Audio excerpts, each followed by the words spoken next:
Hey guys, so I'm here to do week 10 and I'm a little late again. I think I probably will end up doing this on Saturdays more often than not anyway, so I guess that works. Um, this week I asked my followers, friends, whatever, if they would give me a subject to talk about, and the overwhelming response by like 3 people was that the preferences mostly speak from the heart. And so I'm here to continue doing that, though I am always open to topics. Kind of help a girl out here. But this week, there's a pretty good topic, and I decided I was going to talk about this after going to see my therapist today. And the topic of conversation is anxiety. I'm choosing to talk about it because I feel like our environment here in the United States right now is just a wonderful foundation for anxiety. And for people such as myself who tend to think about things and tend to think about the impact of those things on our lives, our current environment is actually really kind of scary. And that anxiety has not only been environmental, but it's also been in my personal life. And I thought that it would be really good to talk about it. So as most people know, at this point, we have a new president, and the president has been making a lot of new decisions.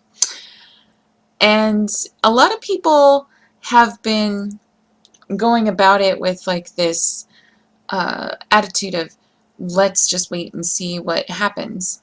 And I sometimes catch some shit. I don't know if you want to call it that, but some people think I'm a little over exaggerating or overreacting when I express my concern about the decisions that our new president is making. One of the reasons why it's so anxious for me is that they are talking about repealing the Affordable Care Act.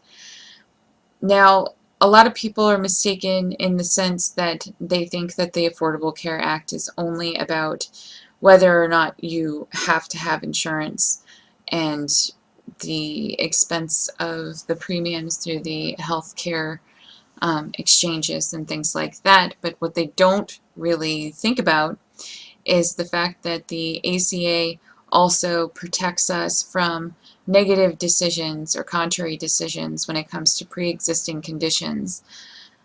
This is something that I'm really actually very concerned about as a bariatric patient, because as of, November, I gave myself a permanent pre-existing condition. I already had pre-existing conditions like fibromyalgia and arthritis, but those conditions they tend to be treated even though they are pre-ex. However, something like a bariatric surgery, it's expensive. And some people consider it an elective surgery, and it kind of is, but it kind of isn't, because of the things that you have to prove in order to receive the surgery.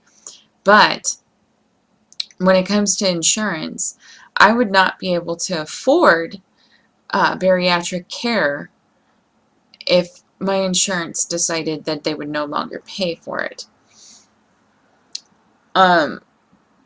So when I hear about that, I get extremely anxious. I get very worried that, that decision isn't effective immediately.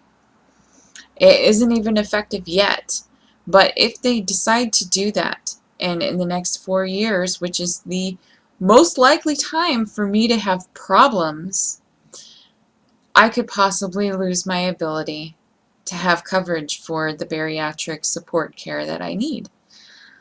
I may not be able to afford to see my surgeon team. I may not be able to deal with the complications. Like, what happens if in a year I have a problem and I need to have second surgery? Or,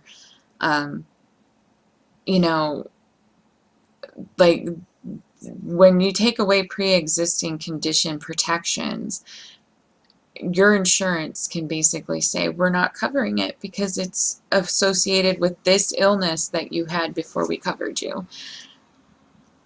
That sucks. That really sucks. It makes it so that I feel like I'm stuck, but I can't change it. I can't change the decision. So it just causes me a lot of anxiety. It makes me worry about maintaining health and care and making sure that as many of the predictable things that I can avoid, I avoid them. But as we all know, with bariatric surgery, you can't really predict everything. You can do everything correctly and still be sick. So that's very scary for me, and I've been struggling with that a lot this week. It's filtered over into my personal life, and so work has been stressful, and my personal life has been stressful, and my wanting to connect with other people has worried me. And now I am concerned that it's affecting my ability to maintain weight loss, because I went almost 2 weeks without losing weight, and I only lost 3 pounds when I finally did. And now I'm not losing weight again. I'm concerned that the stress levels are raising my cortisol, and my cortisol is keeping me from losing water and weight, and it's causing this unending cycle of anxiety and just worry. Like, I don't see my surgeon team again until the middle of February. I'm so concerned about whether or not I'm on track. I don't know if a couple of weeks is something that I can really do without anxiety support. And I'm hoping that this is kind of a normal thing. I'm hoping that, you know, since I transitioned to almost all solid foods, that, you know, it's just a matter of adjusting and letting go. But, oh man, to live with that anxiety is so hard. And all you want to do is find someone, something that can mitigate that anxiety for a little while. And I feel very, very fortunate that I spent so much time addressing my eating disorder issues before I had surgery, because I can't even imagine what it would be like to be somebody who was an active food addict and dealing with this anxiety. My history is more in anorexia and bulimia. I have those conditions. Well, I mean, I'm technically complex anorexic bulimic.